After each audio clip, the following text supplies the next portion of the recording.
Jim Crow said the only good nigga is a dead one.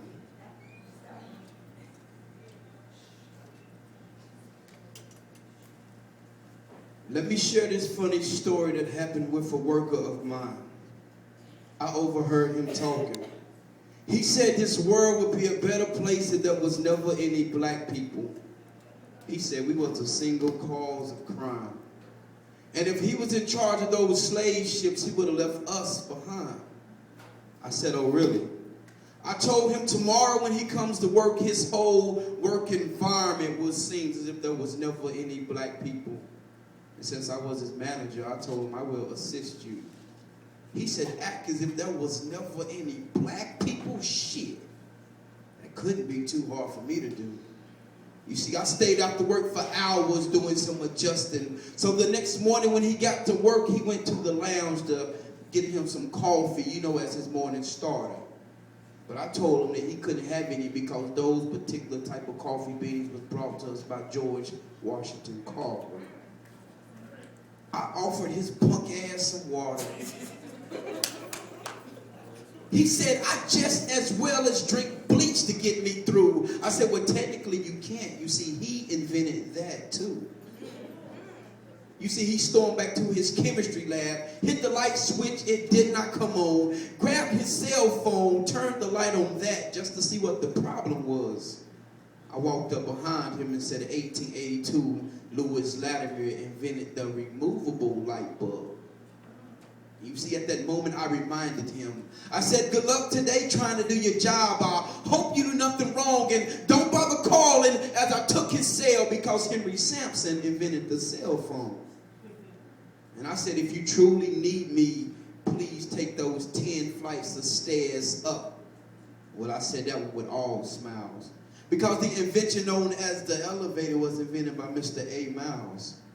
You see, soon after he was at my office door sweating. He said he could not find his writing pens. I said, you cannot find your writing pens? I don't understand, because the pens I removed from your office was invented by W.B. Purvis, a black man. And also your pencil sharpener. So you might have to use your teeth. He started turning all red and acting all hot as if he had some steam he wanted to release. I said, I also removed your lunch from the refrigerator. It's spoiled now, but take it as you close my door. Because the invention known as a refrigerator was invented by J. Stannard, July 14th, 1894. And I said, since you have no lunch, what are you going to do now for your lunch break? He was kind of fat and out of shape. He said, I love to ride my cycle to maintain. But I told y'all I stayed out to work for hours. I held up a big piece of his bike and said, you might have to do something else because J.A. Thompson invented the bicycle frame. He took that bottle off the frame, you know what I'm talking about, popped open the cap, started drinking some water. He was hot. He needed to down him one, but I snatched it from his ass and said, you can't have that either. Because the bottle was invented by a black man. His last name was Richardson. When we tried to play cool, he told me I needed to pump my brakes. I said, well, only if I could. Or only if you could. You see, the brakes wasn't invented by Grandma Woods. And speaking of brakes, lunch break of yours, that is, I need you to go to Home Depot, get all that equipment that we need for lifting. But remember, no bike.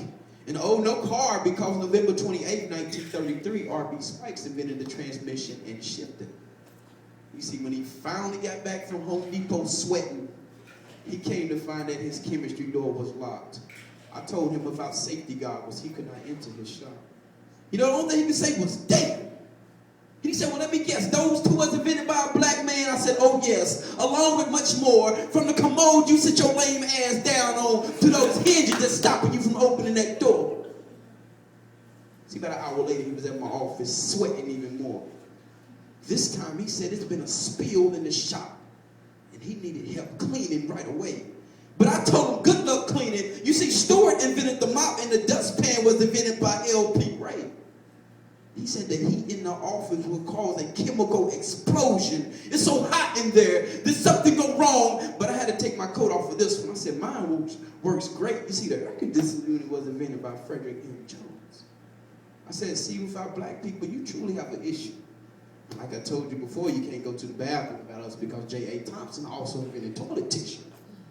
So if you blow this place up, I will not stop you. I will simply leave from McCree's fire escape and wait to get rescued by Williams' invention known as the helicopter.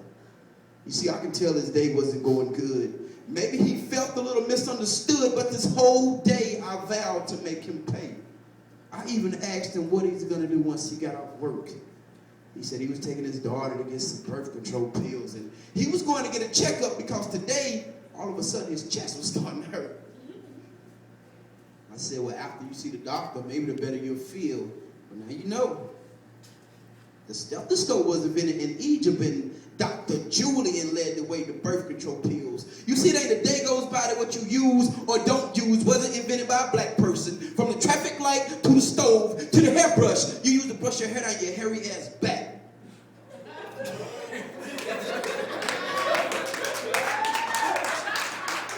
Yeah. All the way to that surgery last year, I didn't forget, you know, a black female doctor named Patricia E. Babb was the one who invented that apparatus to help you safely remove your cataracts. You see, he got mad at me. He said it seems the only thing we got left is country music and hockey.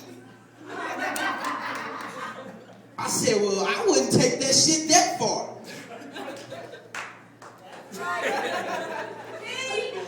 Because, you know, black people invented hockey in Canada, and Robert F. Fleming invented the guitar.